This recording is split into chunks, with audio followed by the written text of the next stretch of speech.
Greetings, sacred beings. Welcome to Sacred HERstory podcast. I'm your host, Jennifer Natasia. And today, for our Sacred HERstory guest speaker, we have this incredible woman, Altagracia Montilla, who is a facilitator and community architect and the creator of Conflict Bravery, a practice that helps teams heal their relationship to conflict so it can deepen relationships and drive meaningful change. Welcome, Altagracia. Thank you so much. I'm happy to be here. Same here. You have such this incredible broad experience Mm. and this whole conflict bravery. I'm really curious how and what brought you there. But before we even get started, your name in itself is pretty unique. Where is that name from? What is the backstory? Because Yeah. it's such a beautiful name, and You. it is Latin root. So what's the backstory here? Thank you so much for asking. I love sharing the story of my name. And I know when we first met, you were very intentional about making sure you pronounced it right. And I want to just share my appreciation for that because not everyone does, right? I'm glad that you Right. did. I mean, I could see Altagracia or just Oh, I've you know, heard that. Altagracia. I've heard Arta Garcia. oh, oh, they Um, switched the A and the R. Okay. yes, Yeah. yes, yes, I heard that too. So it's Alta Gracia, and it means like highest grace. Exalted grace is also another translation too that Mm. works as well. It's the name of a saint, and it's a name that you will hear and see more of on the islands of the Dominican Republic. And it's a very popular name. I remember growing up and there being elder Dominican women in my neighborhood who would, say, "Well, that name you have is very sacred and it's very, it's a big shoes to fit into, to be able to hold a name like that." There's a holiday in January that is La Dia de Altagracia, the Day of Oh, Altagracia, where oh, wow. persons give praise to the Saint of Altagracia. Wow. Yeah. That's beautiful. So did you grow up here in the States or did you grow up in Dominica? So I grew up in the South Bronx. And my mom's family is originally from Puerto Rico. My dad's side's originally from the Dominican Republic. And when folks will always ask me, like, which one do you feel more of? And my response is always, I feel South Bronx more than anything. Okay, okay. Like my culture, like Yeah. I really do feel this like strong connection to that region where I grew up, and it really shaped me as a person, just the culture of the Bronx, the liveliness, the music, the vibrancy of the Bronx, which I think in many ways is also similar and connected to the cultures of what is on the islands of Puerto Rico and the Dominican Republic. But that kind of New York energy is in there as well. I feel like when I think of Bronx, I think, fiery Yeah. personality. Yes. It's like, compared to California, right? We're all like, okay, kind of a bit of a delayed reaction, But then over there, it's like, I that's like, love that. I like, see, I don't even have words. I just gotta show it.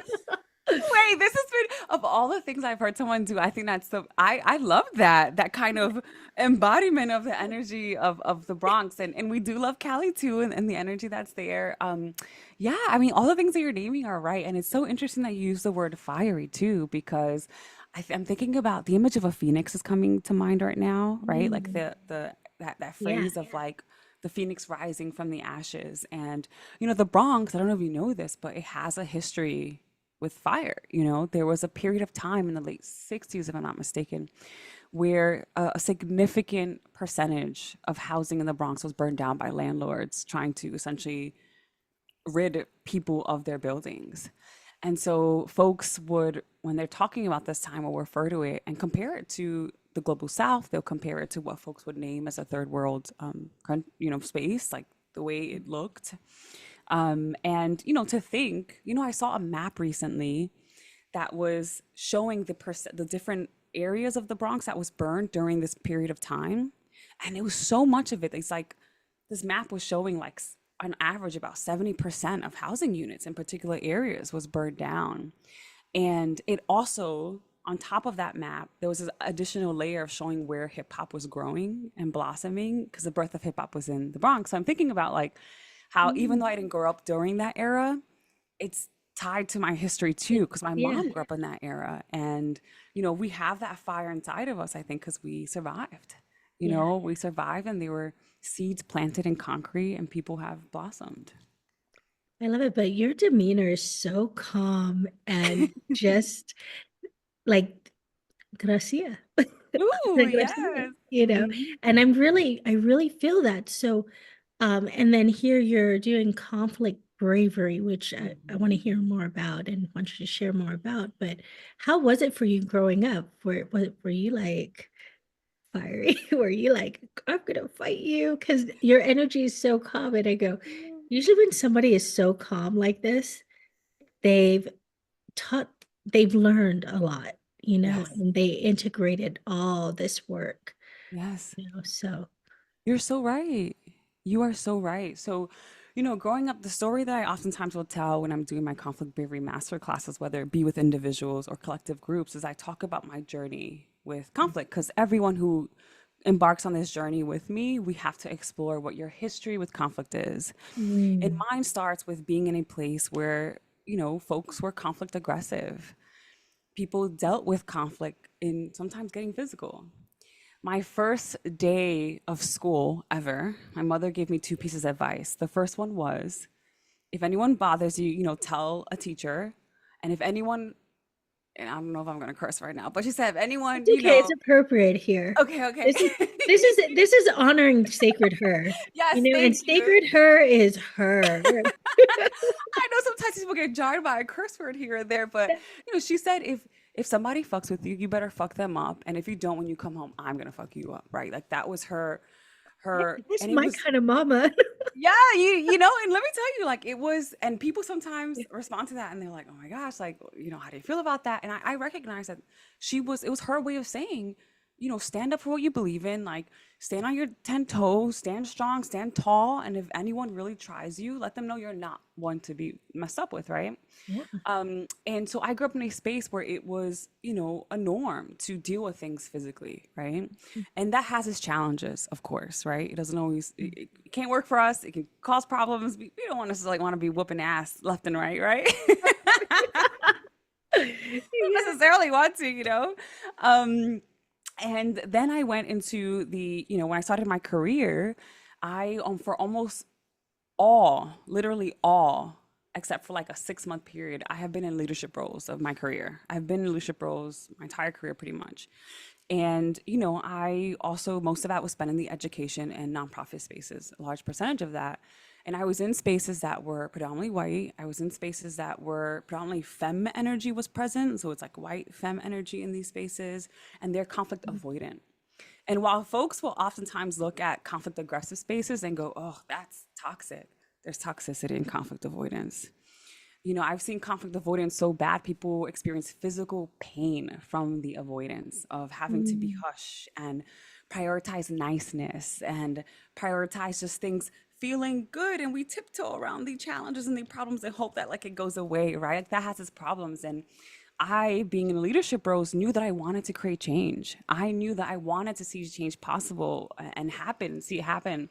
And I wanted to shape and shift the world around me because in the roles that I was in, I was trying to create change in this world, right? I'm doing education work, creating profound change for young people, for systems in schools, nonprofit work, creating social change. And I want to see change possible. And I recognize that it was not possible without embracing conflict. And I'm thinking, well, I'm not going to whoop anybody's ass here, right? I can't do that to create change.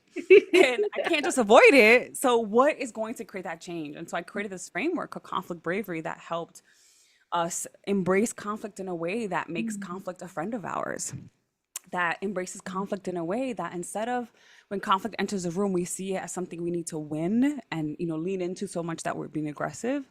But it's something that, and it's not something to run away from, but we invite it as something that offers more information. Mhm. It is, I talk about this like sustainability lens that we use to look at conflict. So instead of throwing it away, we use it to nurture and nourish the soil of our relationships and the way that we look at ourselves. And so it's not just for relationships, it also impacts our relationship literally with ourselves, right? Like, Mhm. how do we sit when we notice something needs to change within us? How do we sit with this discomfort of Mhm. recognizing maybe we did something wrong and we need to adjust, or knowing that we need to step into a new version of ourselves that Yeah. we have not been yet or stepped into yet, right? What does it mean to like live fully in that? All of that Mhm. requires conflict with status quo, and conflict bravery allows us to build the capacity to do that. Oh my goodness. I love all this. Yes.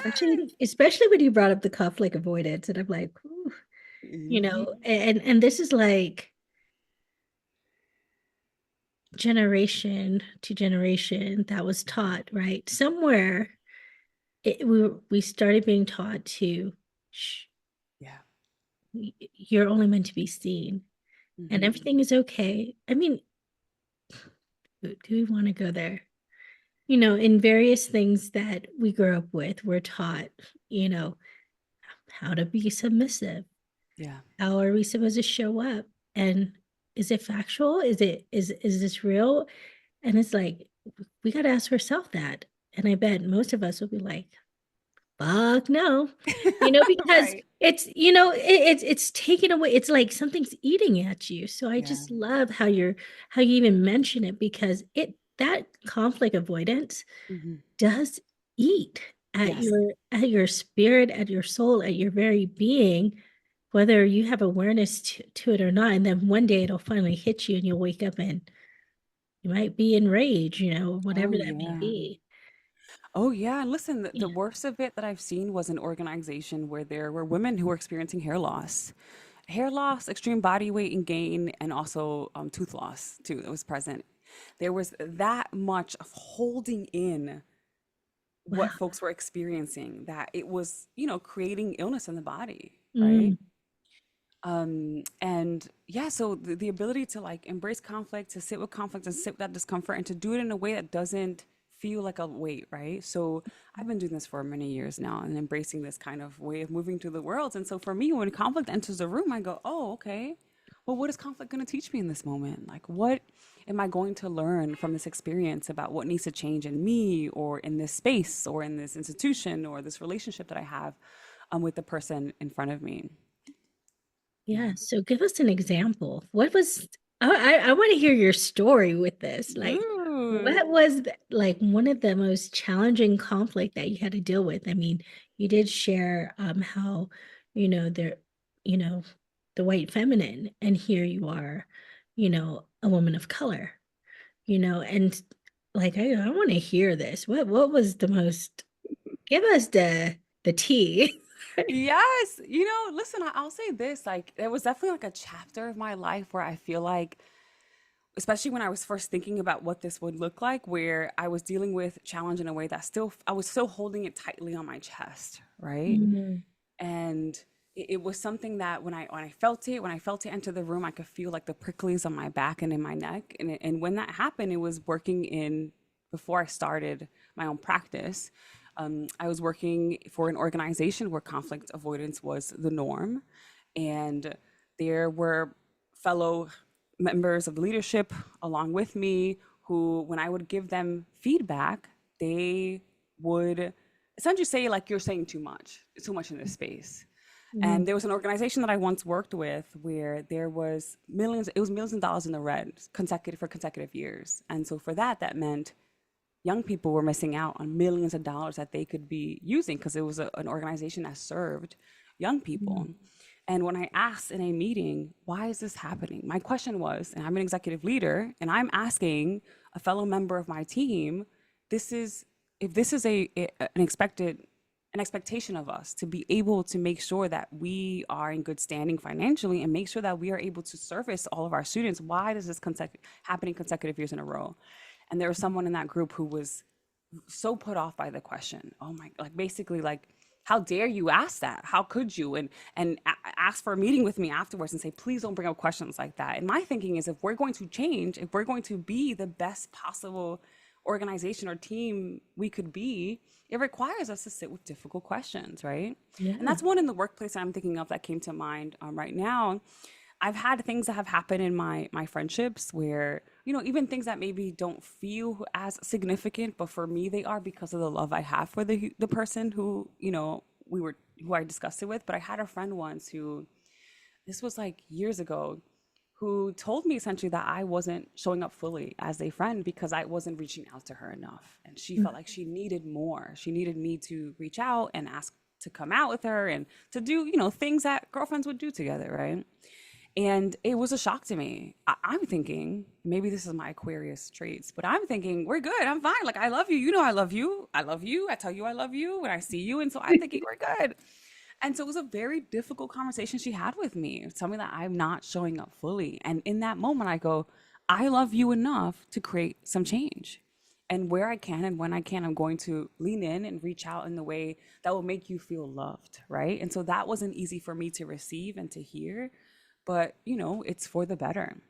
And I think Mhm. that's another way that conflict bravery really helps the relationships that we can have in our personal lives.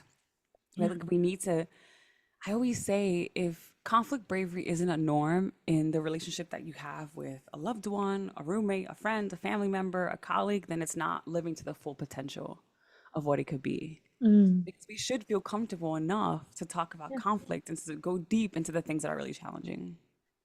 All that sounds great.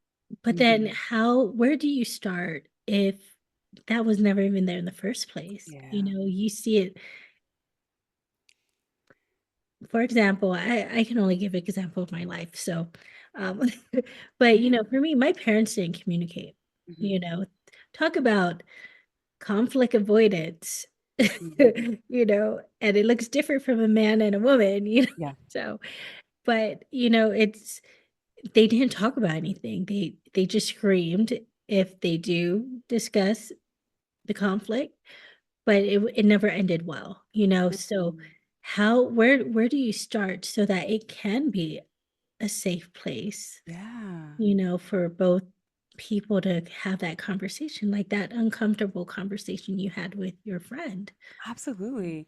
That's a good question. And when going through this journey, like the master class or the one-on-one coaching around conflict bravery, whether it be with an individual or with a large group, there's a three steps or pillars to this work or chapters of this work together. That first step is focused on it's healing. It's healing our relationship to conflict. So it's asking and exploring what is your relationship to conflict? When conflict enters the room, how do you respond? And being able to map that current relationship to conflict to our earliest examples. And of course, most people, if not all, name the way they saw their parents deal with conflict, the way that the parents dealt with conflict with them. Um, so it's not just household, but even institutionally. Sometimes folks will Mhm. name being a part of certain churches, faiths. Maybe sometimes they name also societally being a person in this country and how Yeah. conflict has been framed for us in a country like the one that you and I both are in, right? Right. Um, and so a part of that is exploring what were those earliest examples, right? So I named the example of being a kid and my mother telling me basically to whoop somebody's ass if they mess with me. But in addition to that, I also grew up in a place where I did see adults fight physically, right? There Mm. was two adults in my household who fought each other when they argued. And, essentially, so I my body did feel discomfort, right? And felt some a lack of safety when conflict came in my earlier parts of exploring this journey and healing my relationship to conflict. So it comes from recognizing where we are, mapping where it started, and creating room for that healing. And for us, there's a number of practices that we do, like writing a letter to self, exploring that. Some folks will cry it out and, allow it to move in those waves and kind of metabolize that relationship. But the way we frame it is you're kind of offering forgiveness to self, Mm. offering room to forgive yourself and to essentially put that version of yourself that kind of has allowed conflict to exist in a way that doesn't feel safe to kind of bench it, right? Like give it room to take a seat so a new version of oneself and one's relationship for conflict can emerge. That second step and process is to start embracing conflict bravery as a part of our identity. So folks take on the identity of being conflict brave, aspiring to be conflict brave, and there's a number of activities and practices we do with that. around affirmations, around certain journal processes and activities. And then we also practice conflict bravery in real time, whether that be having a difficult conversation with someone in the world, and also doing like conflict brave cardio is what I like to call it. So doing activities that or practices that allow us to like stretch ourselves and allow ourselves to grow a little bit. Mhm. Mm. Ooh, when you said practice conflict bravery and go, talk about it, I felt warm. Like I go, oof, Mm, because it's how do you have that conversation when you never felt safe to talk and yeah. speak? And yet here you're like, write a letter to yourself, all Mm. sounds great. But what if you just want to scream and yell at the person? It's like, I'm just like, That is so honest. Yeah. it, Mhm. I'm gonna lose my mind, like, Yes, yes. Listen, granted, I get it. yeah. 1000%. And listen, I'm like, okay, Altagracia, I know yes, there is yes. fire in you, and you're over here. Yeah, at work, this was the situation. You need to cuss somebody out. And listen, and here's the thing: when it comes to, I feel like the fire has been channeled in a different way, right? So I was a person who I wanted to flip tables at times. Of course, I absolutely was a part of my story, and to Yeah. channel that energy to create change, right? And something I learned, and also I was like, there was a period of my life where I was like the queen of a clapback. It was a clapback, whether online, offline. I had the quickest thing to say. I'm gonna tell you about yourself. I'm gonna call you out. I'm gonna drag you. You know what I mean? And then I had to think about like in this world, what kind of change do I want to create, and what is gonna help me get create that change. And so Mhm. it's channeling that fierceness, that energy, and being able to alchemize it. So we're taking that conflict and that energy. Sometimes when you're like, oh, I just can't wait to whoa, right? But Yes. alchemizing it, Yeah. alchemizing it to create a positive change in the household, right? To create a change in the relationships, to create a change in the workplace, whatever it is. So we're using that, alchemizing it to create positive change, right? Because sometimes when we flip the table, the only thing that we feel good about is that we flip the table. And, but the conflict is still there, it still exists, right? So we Right. have to alchemize it and figure out how to create change. And something I will name too about how do we engage folks when we haven't felt safe is, Yeah. when I started this journey, I started bringing conflict bravery to the people I love most. And I was talking about it consistently. Mm. This conflict bravery journey, this thing I'm calling conflict bravery. Like, I want to be conflict brave with you. And I was talking about it all the time. And something I started doing to create this cultural shift in my relationships with the folks who I love is I started scheduling these consistent, like, check in points. And it would happen once or twice a year, very intentional, where I would sit someone down and say, how are you feeling in this season? How can I show up better in this season? What do you need more of from me? Like that kind of conversation so I can receive feedback and also give feedback to normalize that. Oh, I love that. That's beautiful. Mm-hmm. And then And I'm not like, easy. because I go, it's not me that needs to change. It is you. Yeah, I know. I see. Okay. But then Right? people who love you will tell you. They'll tell Yeah, you. I'm like, and that's a question you got to be ready for. Yes. Is there any Yes. preparing for it? Because I mean, you may like for me, I go, I probably will get so much feedback. Jen, you do this disappearing things, and I go, yeah, I'm part hermit, Mm, like I'm part hermit. I like to sometimes go in my own shell, and this helps me think. But if you're not calling me, I'm not going to call you back, or I'm not going to reach out, So there's, it's that reciprocation going on there, yes. right? Yeah. And I guess it depends on the person too, but I really love that check-in. But I'm also curious, do you also like check in with yourself and ask that person, like, hey, you know what? I would appreciate if you reached out, Absolutely. at least once a month or something. I mean, I'm just putting it out there, as an example. Maybe it's more than that. But I like to hear from you more because whatever your love language, I just need Absolutely. to know someone is there and like approach it that way. Is there any way for for it to not be so, I guess, offensive. I feel like with anything like this, it can offend either person. Mm. You know? Yeah, I think so. There's a complete protocol that is taught in the masterclass experience about how to unpack with someone and share that. And here's the thing: when we are on this conflict brave journey and choosing to shift and reimagine and rework our relationship to conflict, we are embarking in emotional growth and emotional expansiveness. And we can't expect everyone else to be on that same journey unless they actually literally are. And I've had folks who are on the same team, who are in relationships with each other, be in the masterclass together. And I think that's really, really beautiful. But of course, that doesn't always happen. And when that does happen, there is, we have this it kind of reminds me of like, I don't know if you've ever taken like a martial arts class. And when you Oh take yeah. martial arts, they'll tell you now you have a responsibility. Like you can't go whooping people's ass out there. Like you have to be careful and use your art responsibly. Use this practice, this tool, and the art itself is considered a weapon in some cases to even Only if have you're a that black knowledge. belt. What was that?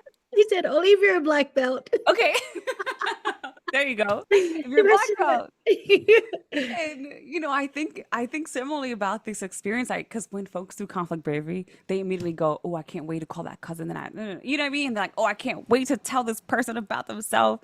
And my response is, you have the responsibility now that you're on this journey to be thoughtful and intentional about the way that you actually address this person. And there's a number of steps, and a part of the steps is to name that you're leaning into this thing called conflict bravery. Mhm. It's to name the ways in which you appreciate the person, to name your intention when wanting to talk to them. What are you intending to unpack in that moment?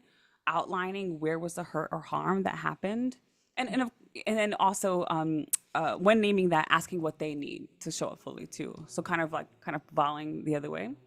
And listen, there's like this formulaic process, these steps, but once you practice it more often, it becomes smoother, right? Like some folks will journal it out and think about it ahead of time, but the more you practice it, you quite easily say, hey Jen, listen, sis, I appreciate you, I adore you, and I love the relationship we have together. I think you're brilliant, and I love the way you show up as my homegirl. I really appreciated when last week when I told you I needed help with this one project you came through, right?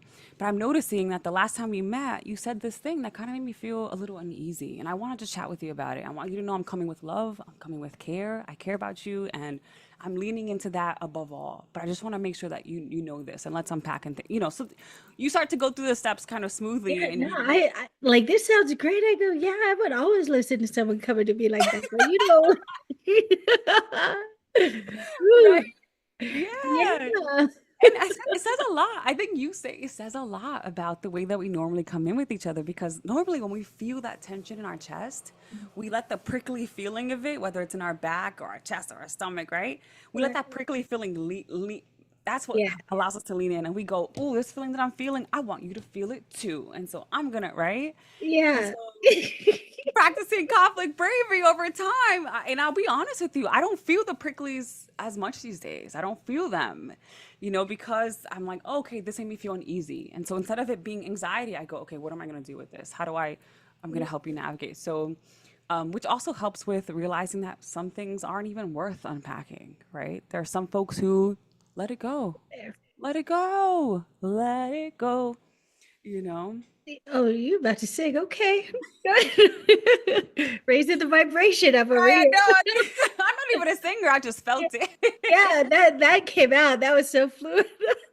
I love it. I was like, Yes.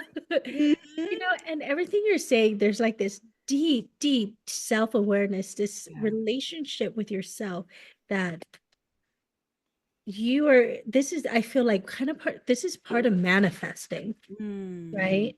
Because you're creating this with using your conflict bravery, you're creating the kind of relationship you want to call in. Yes. And when you're looking at all these other people and asking yourself, what is the intention behind this? I was thinking while you were saying this, I go, next, next, next. Like, I mean, it's just what it is, Yeah. And then with work in itself, there's this Yeah. lady cussing me out, and I was just like, ma'am, you didn't talk to me and she's just so, Oh, and wow. talk about conflict bravery, just cussing Ooh, me out, right? And for me, it just kind of just fell away because I thought it was kind of humorous because I go, this woman is out of her mind. is that? I haven't met with her, but Yeah. I know eventually I'm gonna have to meet with her face to face because it's part of work and stuff. But I'm just like, when it can just wash away Oh, and it's just, liberating. yeah. I love that you mentioned the word manifesting because absolutely. And a phrase that I use a lot is it helps you world shift and world shaping worlds, right? It helps us decide, like you said, this is the kind of relationship I want to have. I'm going to lean into that, right? Mhm. 1,000%. And sometimes that is as easy as asking a question. We talk about conflict brave questions or critical questions in a moment. And, for that woman, and I don't know all the details of what happened, but if I was in that situation, my question to her would be, are you okay? Are you okay? No, she was Are not. clearly not, but are you okay? And I noticed, and I mean it genuinely. Are you okay? Because and I have come, I'm in a space, a chapter of my life, thankfully, where when someone comes to me with heat like that, my response is to be very calm. And I'll tell you this, you, and I'm not into winning situations, right? So it's not about that. But if you are able to sit in a space and to show someone that you can stand seated and rooted, who you are, confident, stand straight up, even when they're doing the Yeah. cussing, whatever, they want to be bigger because maybe they feel small in this moment. And for you to say, okay, when you're ready, we can talk again. Or maybe this isn't a good time. Or are you okay? What do you need right now? What would make you show up like that? This doesn't feel aligned with the person maybe that you want to be. This is interesting. This is an interesting choice of words. Are you okay? Right? And to mean that, even to Mhm. have the capacity, the emotional expansiveness to even mean it very Mhm. genuinely and say, baby, are you okay? Because this whole cussing thing, this doesn't feel like you are, you know? It will Yeah. stop somebody in their tracks. It really will. It will stop someone in their tracks. Right. And when someone can't answer that question, actually, no, I was really genuine, like, you know, how can I help you? What's the situation? Mhm. Continue cussing, but then I got an answer. And it was like, Mhm. oh, well, I don't know how I could help you with that situation. And I go, of Mm. course. And I go, when you're ready, we'll return. I mean, Yes. she was on a whole nother level, where having a conversation was not in the place and there was a lot of stuff going on. And so, with all this, it's like, well, I'm not going to take it personal because, first of all, you're cussing at the wrong person because I don't know what you're Right. talking about. Right. Versus getting, Girl, I'm versus not getting, even the one. yeah, I go, you got the wrong one, lady, ma'am, Mhm. ma'am. But Mhm. when it is you, I feel like there's for me, I'm thinking about that time when I was guilty, and I'm like, that my Mm. face is like, Oh, yeah, yeah, where yeah. it's like, all right, I'm gonna listen, all right, and do you feel better now for releasing that? Right, And I right. really, like, and for me as a person, I need part time to integrate and Yeah. reflect on it before responding. I Mhm. feel like that's also something that's important to communicate because then I know from the other person, it's like, oh, you're just cold and don't care. Mm. No, no, it's just my brain takes a little bit of time for it to process through, Process, yeah. and I think, like, again, it's that whole self-awareness, right? Mhm. Yeah, and I love that you chose to say this isn't a time, right? Because I think, one of the things that we talk a lot about in conflict bravery is that, oftentimes when it comes to conflict, we feel like everything has to happen now, Mhm. right? You Yeah. yelled or I yelled, and now we got to deal with all of it in this moment, and we're going to explode, right? Yeah. And so some of the things we talk about is conflict bravery allows room for us to acknowledge, one, when we're in a relationship with each other and we know each other, that can be at the root or foundation of our relationship, even if we have conflict. So if me and you, we're homegirls, we hang out all the time, we're sister friends. I can let my love for you still be at the foundation of our relationship, even if I say, I gotta talk to Jen about something that I'm not, so happy about.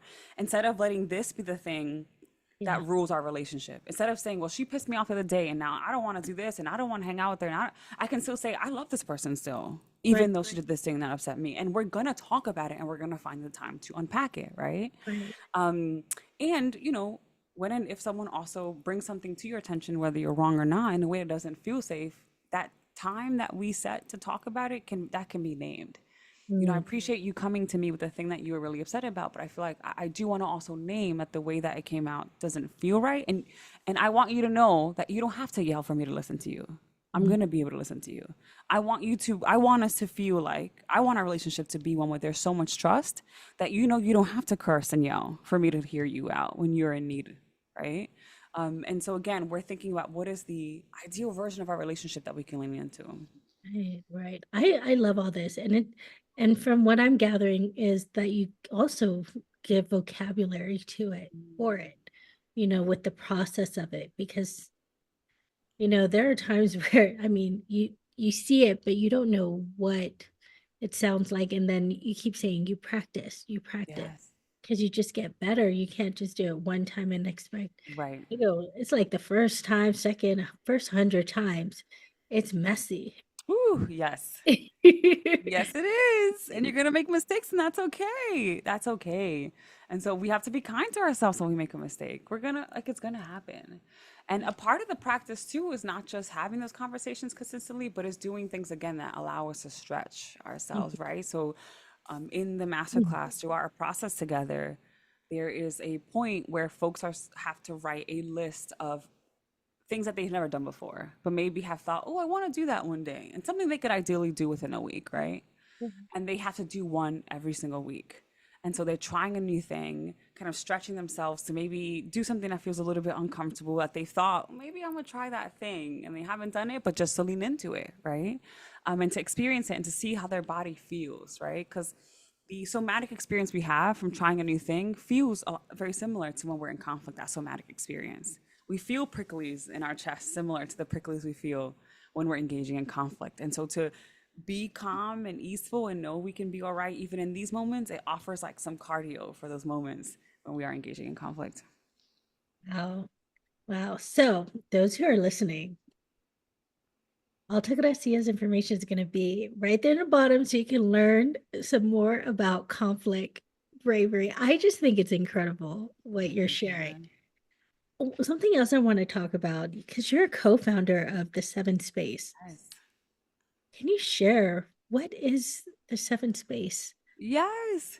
So the Seven Space is an art gallery and wellness center that I opened with my partner. And we opened this space to embody our belief that art has the power to heal and that community has the power to hear folks. So in this space, we have art exhibitions and art shows. And then we also host programming for wellness. And what I like to call, they're all like ancestral technology based. So we do things that you see in a traditional wellness space, like yoga. We've had Pilates, breath work, sound bowl meditation, but we also do astrology, aura readings, and things of that sort. So it's a space where we kind of return to some of the technologies that our ancestors used to be well.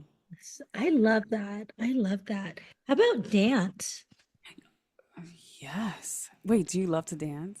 Oh yeah, I've studied dance from Brazil, Ooh, Afro Brazil, Cubano, yes. merengue, bachata. I think I was just born in the wrong place. And then I started learning the stick dance from the Philippines. And I go, oh, yeah, Wow.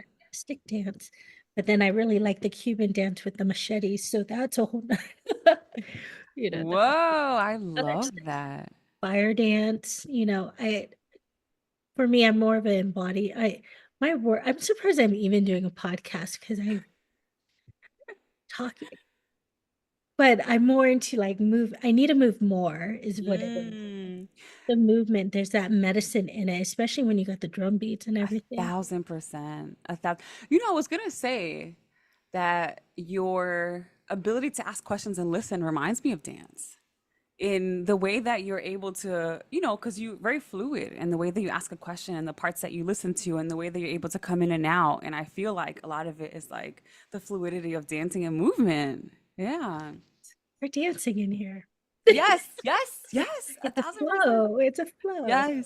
Thank So the you. answer is yes, of course. The answer is yes, dance also, and I also do recognize dance as medicine. When I'm alone by myself, I will use dance as a way to also get my energy up, right? I also quit Mhm. coffee recently, so I need to find ways to get my energy up, and dance is what I turn to. Dance is medicine. You know, speaking of dance, Mhm. yeah, I heard recently that people aren't dancing as much in like clubs and dance venues. Like folks, I guess, are worried about being recorded. And my first thought when I heard that, and I witnessed it myself too, my first thought was, how will we heal? That's like one other form of medicine that folks aren't engaging in. Like that is an ancestral technology too, movement, dance, release.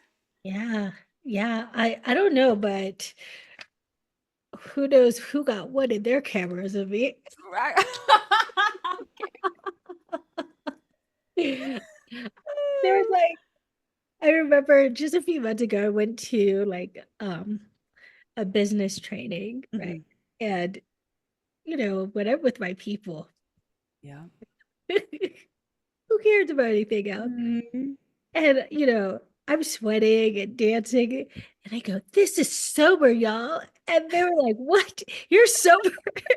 And I go, "I was dancing that hard, right?" But when you're like Yes. feeling that Oh, energy, and yes.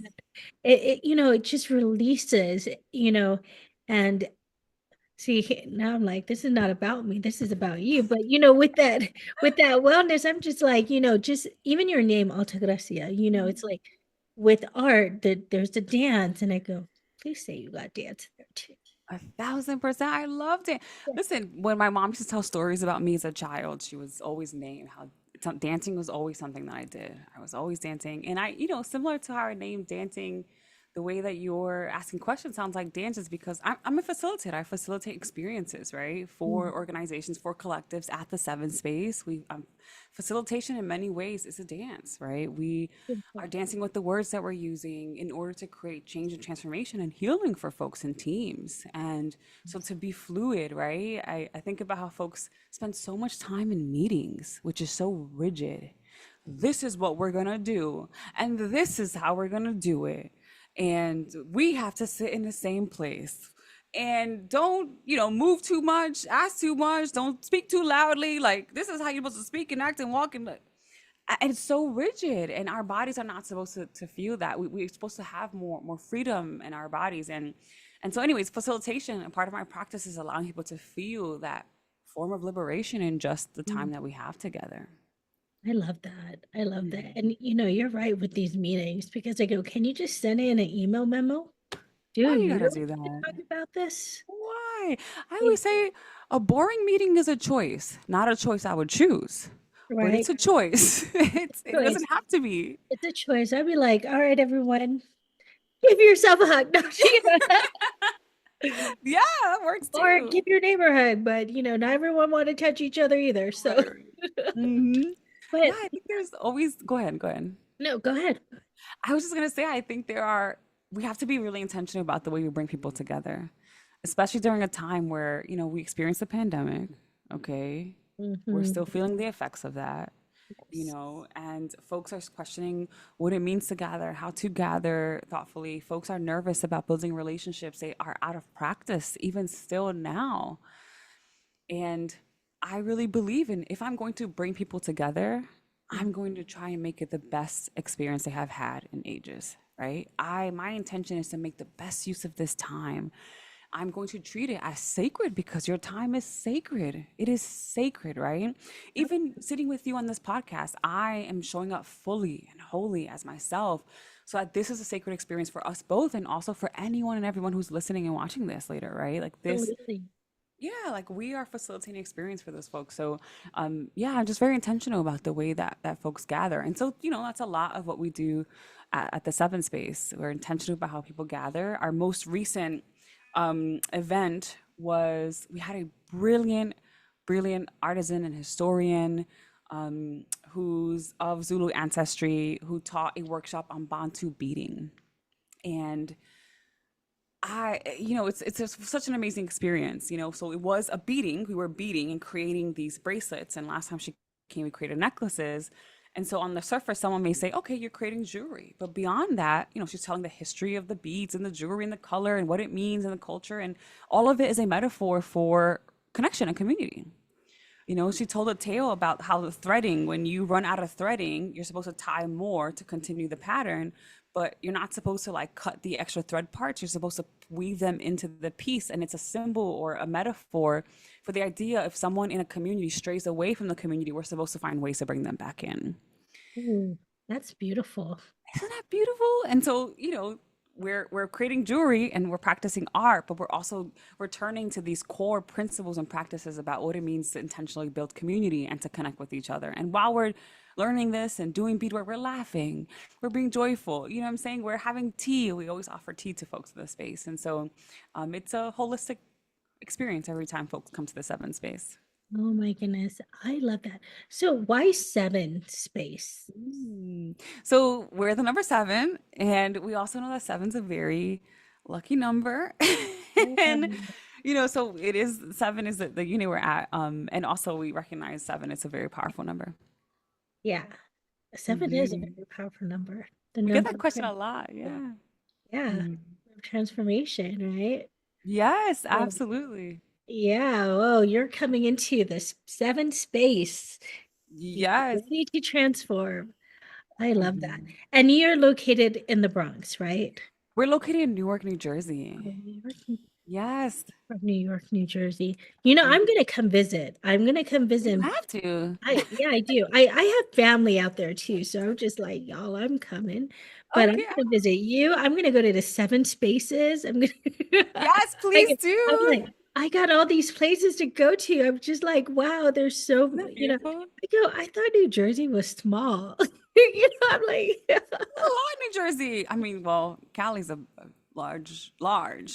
But yeah, it's a big state. It's beautiful. The city that we are in, it's you know, art is a huge part of this community. And when we were looking for places where we could live, we wanted to be in a space where we can see people who look like us. We wanted to be in a space where community was a big deal and art. And we are actually in a city that has the largest arts festival in the entire state.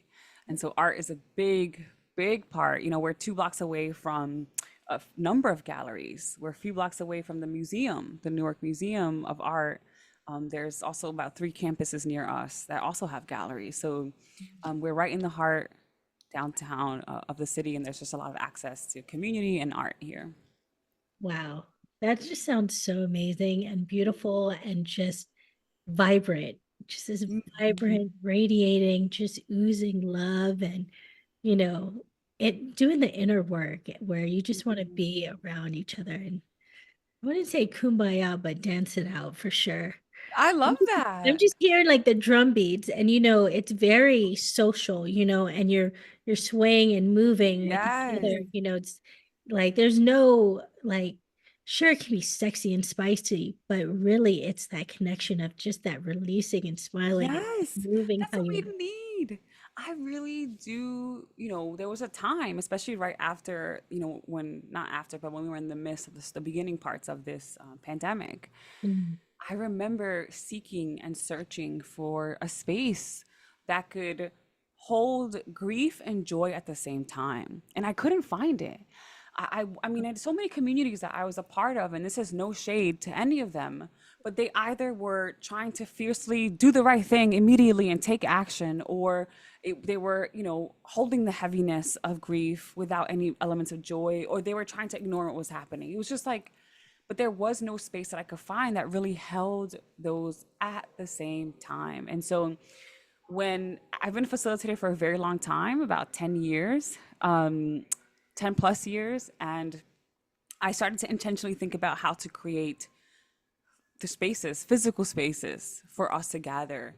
I also mm, started a virtual book club around this time too for the same reason, but I wanted a space where we can truly show up fully as ourselves, where we wouldn't have to necessarily put a mask on and be this professional version of ourselves, or have to show up with, a particular persona or a title, but we can truly show up. And I think that's where the real healing happens.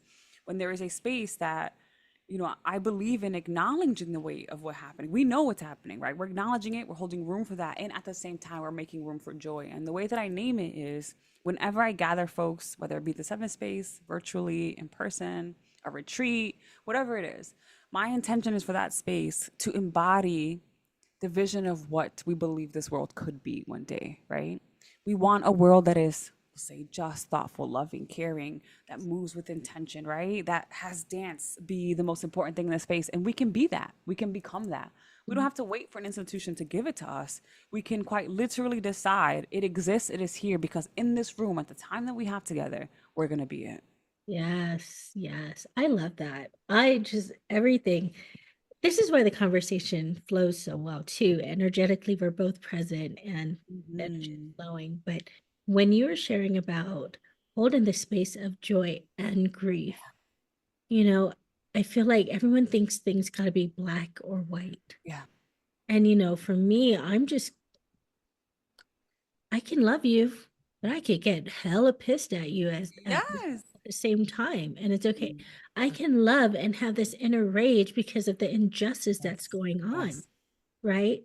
And through dance and movement, you're expressing whatever emotions coming through, Mm. and if we look at it, with our ancestors, when they're drumming, they're releasing because a Yes. lot of, what our ancestors have gone through was suppression. And Yeah. what way to release that energy is by coming into community with the movement, with the dance, with the laughter. Because if you're moving your body, how can you not smile? Right. You know? 1,000%. Yeah, so Oh, this is so yeah. good. I have another question because you Yeah. mentioned that you have a virtual book club, and I Hmm. noticed that you're just a woman of many talents. I woman of many talents, but you're found this Freedom Readers. What Yes. share with us with what is Freedom Readers? Yes. Freedom Readers is a virtual book club that It, has attracted a global audience. That was started in 2020, and the intention was to create a space that folks who are freedom dreamers can explore a text. And by freedom dreamer, I mean any person who chooses to like believe and intentionally move towards a world that feels brighter maybe than the world that we live in many ways. And not to say that the chaos of what's happening in the world is the only thing we should pay attention to, but someone who knows we should be doing better as a people and we can do better as a people. Those are freedom dreamers. yes. And those this book club is for us who have that belief and move with that belief. And my intention when I first started it, because it was during the pandemic, was to leverage text as a window to allow us to share stories with each other. So we focus on a text, and we started with Octavia Butler. Mm, We started with the Parable series, which is not an easy read, but it allowed a room for us to share vulnerably, to cry, to laugh together. And, we've done a number of books, have read a number of books, but since then, we've done books. We've also done a series where we share our own stories and let our own personal stories be the text that we explore together. We've done an art series, and next we're doing a writing series together. So, um, I can share the link with you as well in case there's folks who are listening to this who want to be a part of this experience. But it's a really beautiful, beautiful community of folks who are thoughtful and brilliant and fierce in the most beautiful ways and warm. It's just, it's a really lovely, lovely space, a diverse group of persons too. oh my goodness. Yes, please share. Yes.